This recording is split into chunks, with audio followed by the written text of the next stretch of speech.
Hello, very good evening. आज हम आपसे अपने डिशवॉशर की एक नई प्रॉब्लम शेयर करेंगे कि 2-3 बार से इसमें हमें पानी ड्रेन हुआ नहीं मिलता, नीचे पानी इकट्ठा मिलता है। तो आज हम देखेंगे कि इसका क्या रीजन है और इसके सॉल्यूशन क्या है।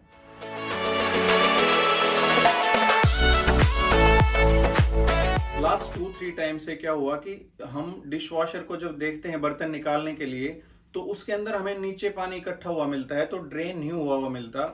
हमें लगभग 1.5 साल हो गए यूज करते हुए, तो ये प्रॉब्लम हमें फर्स्ट टाइम ही आई है। इस टाइप की प्रॉब्लम हाँ, कभी फेस नहीं की और ये फ्रिक्वेंटली हो रहा है, 2-3 बार हो चुका है।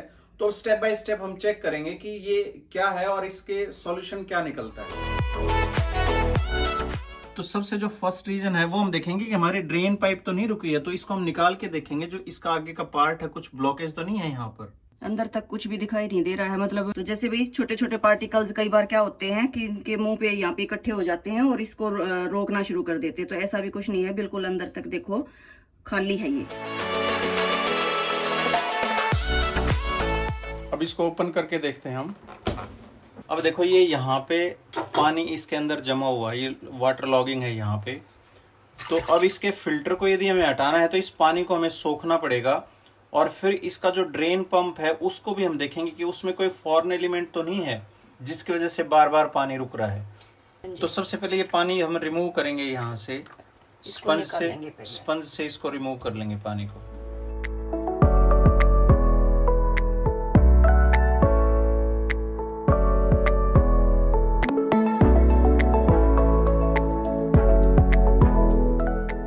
स्प्रे आर्म को निकाल दिया हमने, क्योंकि बीच में जो है वो डिस्टर्ब कर रही थी। तो इस पानी को हम अच्छी तरह से सोख लेंगे, उसके बाद फिल्टर को रिमूव करेंगे।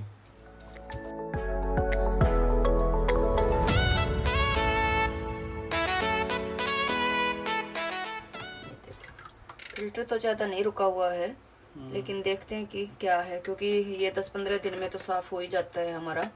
लेकिन क्या रीजन है। अब इस पानी को भी हम सोखेंगे क्योंकि ड्रेन पंप इससे नीचे है।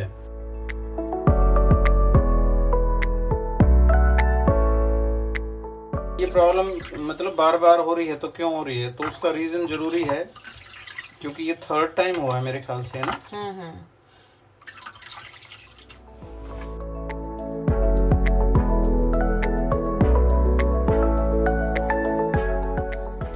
प्लग जरूर हटा लेना, क्योंकि पानी है, पानी के कारण जो है मेन प्लग तो सबसे पहले हटाना है आपको डिशवॉशर जब आप यूज कर रहे हैं इस तरह से।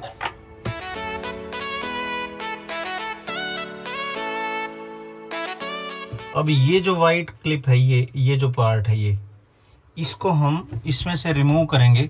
इस क्लिप को हम यहाँ से हटा के, और ये ऊपर निकल जाएगी हमारी। तो इसका ये पार्ट हमने निकाल लिया यहाँ से। देखो, इसमें मिट्टी घुसी हुई है और डस्ट है, इसको हम क्लीन करेंगे। तो इसको हम स्पंज से, इसका जो है ना पानी वो है, सोख लेंगे यहाँ से।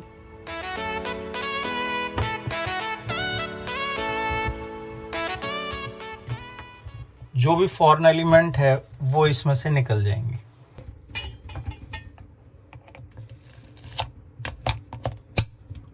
सही फंसी हुई है। तो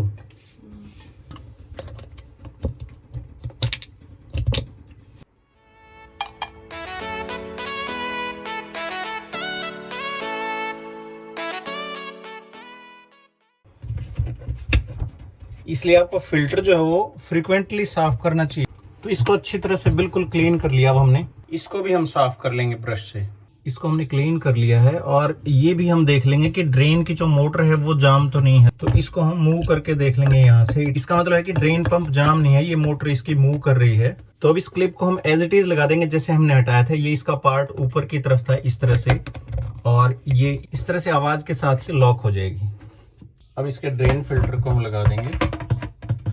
ये हमें ध्यान रखना है कि ये एरो और इस एरो को हमें इस तरह से मूव करके देन इसको लॉक करना है। ये अब लॉक हो चुका है, इस तरह से लॉक हो गई। ये एरो आमने सामने आने चाहिए। ये इसकी स्प्रे।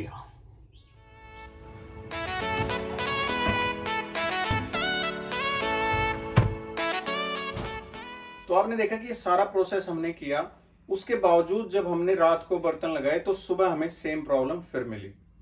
तो इसके बाद हमने क्या किया, हमने कंपनी के जो कस्टमर केयर है वहां पे कॉल बुक करवाई, कंप्लेंट की वहां पे। उसके बाद आज वहां से कंपनी का एग्जीक्यूटिव आया हमारे यहाँ पे, तो आज जब उन्होंने चेक किया तो उनके सामने भी सेम प्रॉब्लम अराइज हुई। उसके बाद उन्होंने कहा कि इसके मॉड्यूल में प्रॉब्लम हो सकती है, जो पीसीबी का पार्ट है इसका, जो प्रोग्रामिंग करता है। फिर उनको दिमाग में स्ट्राइक हुआ कि सर आपके यहाँ कोई फ्लक्चुएशन वगैरह तो नहीं है लाइट की। तो मैंने कहा कि आप चेक कर सकते हैं। तो उन्होंने मल्टीमीटर लगा के चेक किया, तो इसकी वोल्टेज हमें मिली, हमारे यहाँ पे जो सप्लाई वोल्टेज मिली वो 284 मिली। और इसी वजह से ये ऑन करते ही ऑफ हो रहा था, ठीक है। और मतलब 2-3 बार उन्होंने किया ऑन और ये बार बार ऑफ हो रहा था। तो उन्होंने कहा कि ये वोल्टेज फ्लक्चुएशन की वजह से है। तो हमारे यहाँ पर वोल्टेज फ्लक्चुएशन की प्रॉब्लम थी, जिसकी वजह से क्या था कि रात को जैसे वोल्टेज फ्लक्चुएट होती तो ये रुक जाता था। उन्होंने कहा कि जैसे 240 से अबव जो वोल्टेज आएगी तब भी रुक जाएगा, और ज्यादा नीचे जाएगी तो भी रुक जाएगा, ठीक है। तो यदि आपके साथ ऐसी कोई प्रॉब्लम है तो आपकी मान लो वारंटी नहीं है, वारंटी खत्म है, डिशवाशर से रिलेटेड तो आप प्रॉब्लम आती कंपनी है। एग्जीक्यूटिव को फोन करें। तो वो करीब 800 कह रहा था कि 800 रुपीज हम लेते हैं, अभी हमारा तो गारंटी पीरियड में है। तो 800 रुपीज देने के बजाय पहले आप अपनी वोल्टेज फ्लक्चुएशन चेक कर लें, और ये जितने भी हमने रीजंस बताए ये सारे आप चेक कर लें प्लीज।